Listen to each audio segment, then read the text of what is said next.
بسم اللہ الرحمن الرحیم۔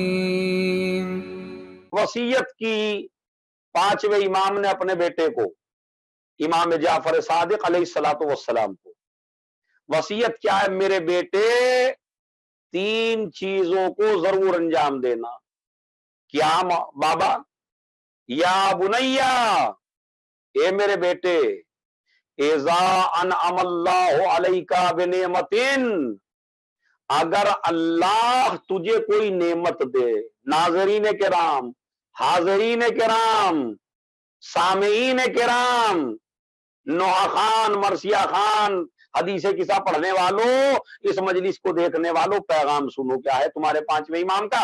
اذا انعم اللہ علیک بنعمت، جب اللہ تمہیں کوئی نعمت دے، چاہے جاب کی نعمت ہو، چاہے عہدے کی نعمت ہو، چاہے اولاد کی نعمت ہو، چاہے بیٹی کی نعمت ہو، چاہے صحت کی نعمت ہو، سمجھ رہے ہیں آپ؟ نعمت جب بھی کوئی نعمت ملے تو سب سے پہلا جملہ نعمت ملنے کے بعد جو تمہاری زبان پہ ہو وہ ہو الحمدللہ۔ جیسے ہی نعمت ملی انشاءاللہ آپ کیا کہیں گے فوری طور پر؟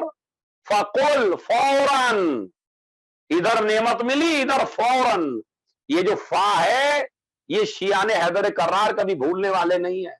کوئی اور قوم فے کو بھول جائے تو بھول جائے، مگر ہم فے کو نہیں بھولتے۔ من کنتو مولا فہذا علی مولا، یہ فا وہی ہے۔ جب بھی تمہیں کوئی نعمت ملے تو کیا کرنا ہے؟ الحمدللہ، تمام تعریف ہے اس اللہ کے لیے۔ یہ پہلا جملہ ہے۔ کیوں؟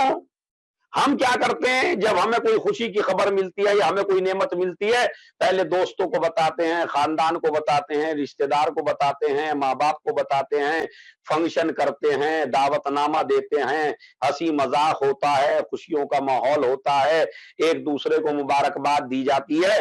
یہ سارے کام بعد میں ہونے چاہیے۔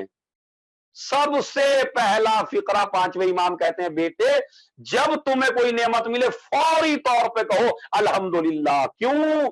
اس لیے کہ اگر تم یہ چاہتے ہو کہ یہ نعمت یہی ختم ہو جائے تو الحمدللہ نہ کہنا، اور اگر تم چاہتے ہو کہ یہ نعمت ہمیشہ میرے پاس رہے اور اسی طرح مجھ پہ نعمتیں نازل ہوتے رہیں، تو جیسے ہی نعمت ملے، لڑکا پاس ہوا کہو الحمدللہ، اولاد ملی کہو الحمدللہ، بیٹی پیدا ہوئی کہو الحمدللہ، جاب ملی کہو الحمدللہ، صحت ملی کہو الحمدللہ، خوشی رشتہ اچھا آیا لڑکی کا لڑکے کا کہو الحمدللہ، بہو اچھی آ گئی، شادی ٹھیک ہو گئی الحمدللہ۔ بعد میں سب کچھ کرنا، لوگوں کو مبارکباد بعد میں، سب سے پہلا آپ کانٹیکٹ پیدا کریں اپنے معبود سے، اپنے رب سے، اپنے پروردگار سے، تاکہ وہ تم پہ مستقل نعمتوں کی برسات کرتا رہے اور وہ نعمتیں تم کو دیتا رہے۔ کیوں؟ اس لیے کہ قرآن مجید کہتا ہے وَلَئِن شَكَرْتُمْ لَأَزِيدَنَّكُمْ، اگر تم میرا شکریہ ادا کرو گے تو میں تمہیں دوں گا، وَلَئِن كَفَرْتُمْ إِنَّ عَذَابِي لَشَدِيدٌ، اور اگر تم نے کفر اختیار کیا تو میرا عذاب بہت زیادہ شدید ہے۔ کفر کا مطلب کافر بننا نہیں ہے، کفر کا مطلب ہے اللہ کی نعمتیں ملنے کے بعد شکر نہ کرنا۔ بعض لوگ دولت ہے، اقتدار ہے، مگر پھر بھی رونا ان کا نہیں جاتا۔ ہزاروں آدمی ہیں ایسے سننے والوں میں بھی ہوں گے کہ جن کو اللہ نے نعمتیں دی مگر وہ حوث ہی اتنی زیادہ ہے، جس کو 2 لاکھ مل گئے وہ 10 لاکھ کی سوچ رہا ہے، جس کو 10 لاکھ مل گئے وہ 20 لاکھ کی سوچ۔ میں یہ نہیں کہتا نہ سوچیے، لیکن شکر خدا کیجئے تب یہ زیادہ ہوگا۔ آپ کی حوث سے زیادہ ہونے والا نہیں ہے، آپ کی سوچ سے زیادہ ہونے والا نہیں ہے۔ ادھر نعمت ملی ادھر شکریہ کرو، انشاءاللہ نعمتوں پہ نعمتیں ملتی چلی جائیں گی۔ لہذا کہو الحمدللہ۔ حد یہ ہے، حد یہ ہے، حد سنیے کیا ہے۔ یہ الحمدللہ ایسا فقرہ ہے، چھٹے امام امام جعفر صادق علیہ الصلوۃ والسلام نے فرمایا کہ اگر کوئی انسان صبح میں 4 مرتبہ کہے الحمدللہ رب العالمین، الحمدللہ رب العالمین، الحمدللہ رب العالمین، اگر کوئی انسان صبح میں کہہ دے اور ایک انسان پھر شام میں کہہ دے، یعنی ایک 4 مرتبہ الحمدللہ کہے صبح میں اور 4 مرتبہ الحمدللہ کہے شام میں، تو امام نے فرمایا اس نے پوری رات کا بھی شکریہ ادا کر دیا ان 4 مرتبہ میں، اور پورے دنوں کا بھی شکریہ ادا کر دیا. یعنی 4 مرتبہ الحمدللہ دن میں کہیے گا انشاءاللہ، اور 4 مرتبہ الحمدللہ کہیے گا رات میں، تو آپ دن کی نعمتوں کا بھی شکریہ ادا کر دیا گویا کہ آپ نے، اور رات کی نعمتوں کا بھی شکریہ ادا کر دیا. اور امام فرماتے ہیں جو الحمدللہ ایسا لگ رہا ہے جب جوان لڑکا، ماشاءاللہ اکثر جوان مجلس سن رہے ہیں، اسلام کا حکم ہے مرتب رہو، منظم رہو، بال سیٹ رکھو، یہ کوئی تقدس نہیں ہے. یہ غلط آپ کو وائزوں نے بتایا ہے کہ بڑا مقدس آدمی وہ ہوتا ہے جس کے بال بکھرے ہوئے ہوں، کنگھا نہ کرتا ہو، تیل نہ لگاتا ہو. نہیں ہمارا بھائی، مومن میں سے خوشبو آنی چاہیے، بدبو نہیں آنی چاہیے. یہ کیسا مومن ہے؟ الٹی ٹوپی لگا کے کوئی مومن نہیں بنتا ہے. اچھا کھاؤ، اچھا پہنو، سیٹ رہو، منظم رہو، بہترین سے بہترین چیز استعمال کرو، بہترین سے بہترین عطر استعمال کرو، سب کچھ استعمال کرو. اور جب باہر نکلو تو آئینہ بھی دیکھو. رسول اسلام جب جگہوں پہ جاتے تھے آئینہ دیکھتے تھے باقاعدہ. چشمہ، پانی کا چشمہ گھر میں تھا، اس میں باقاعدہ دیکھتے تھے اپنی شکل و صورت کو اور اپنے بالوں کو مرتب کرتے تھے. اسی طرح جوان النظافت من الایمان، صفائی آدھا ایمان ہے. تو آپ جو ہے اپنے کو مرتب کریے. امام فرماتے ہیں جب جوان آئینہ دیکھتا ہے، اگر آئینہ دیکھتے ہوئے اسے اپنی شکل اچھی لگنے لگے تو ایک مرتبہ کہہ دے الحمدللہ رب العالمین، تو یہ آئینہ دیکھنا بھی عبادت بن جائے. اب آپ سمجھے امام کی کہ گہرائی کیا ہے. 5ویں امام کی فرماتے ہیں اذا انعم اللہ علیک، میرے لال جب بھی تجھے کوئی نعمت ملے تو سب سے پہلے کہنا فقول الحمدللہ. دوسرا جملہ، جب بھی کوئی شے ایسی ملے فَإِذَا أَحْزَنَكَ أَمْرٌ، اگر کوئی ایسی شے ہو جو تجھے رنجیدہ کر دے، تجھے پریشان کر دے اور تو پریشان ہو جائے، تو سب سے پہلا جملہ رشتہ داروں سے نہیں بتانا، خاندان سے نہیں بتانا، ماں باپ سے نہیں بتانا. جیسے ہی تجھے کوئی رنج پہنچا کہو لا حول ولا قوت الا باللہ. کوئی طاقت نہیں ہے، کوئی قوت نہیں ہے، میرا کوئی کچھ نہیں بگاڑ سکتا، نہ کوئی سیاست بگاڑ سکتی ہے، نہ اقتدار بگاڑ سکتا ہے، نہ جلاد بگاڑ سکتے ہیں، نہ لشکر بگاڑ سکتے ہیں، نہ دشمن بگاڑ سکتے ہیں. اس لیے کہ یہ ان میں کوئی طاقت ہی نہیں ہے. سب سے بڑی طاقت ہے میرے پروردگار. لا حول ولا قوت الا باللہ. تو پہلا جملہ الحمدللہ جب نعمت ملے، جب کوئی پریشانی کی خبر ملے لا حول ولا قوت الا باللہ. اس کے بعد 5ویں امام نے فرمایا، بڑا پیغام ہے آج کی مجلس کا، غور سے سنیے.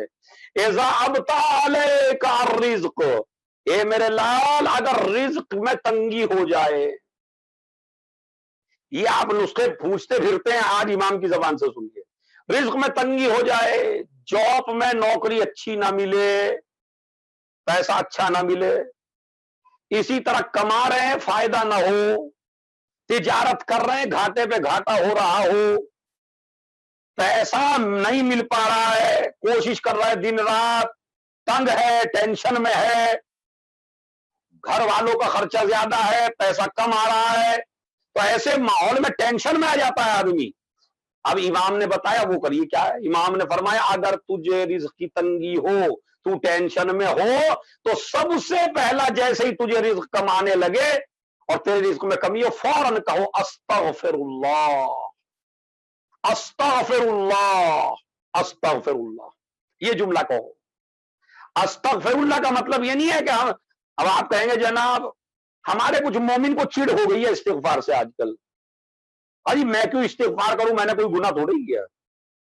اگر استغفار صرف گناہوں کے بعد ہوتی تو نہ علی کبھی استغفار کرتے، نہ حسن کبھی استغفار کرتے، نہ حسین کبھی استغفار کرتے، نہ رسول کبھی استغفار کرتے، نہ انبیاء کبھی استغفار کرتے، چونکہ یہ تو سارے معصوم ہیں، انہوں نے کوئی گناہ تھوڑے کیے ہیں.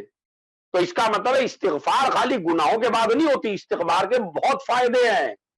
ایک شخص آیا مولا کی خدمت میں، مولا علی کی، کہنے لگا مولا باغ سوکھ گیا. امام نے کہا استغفار کر.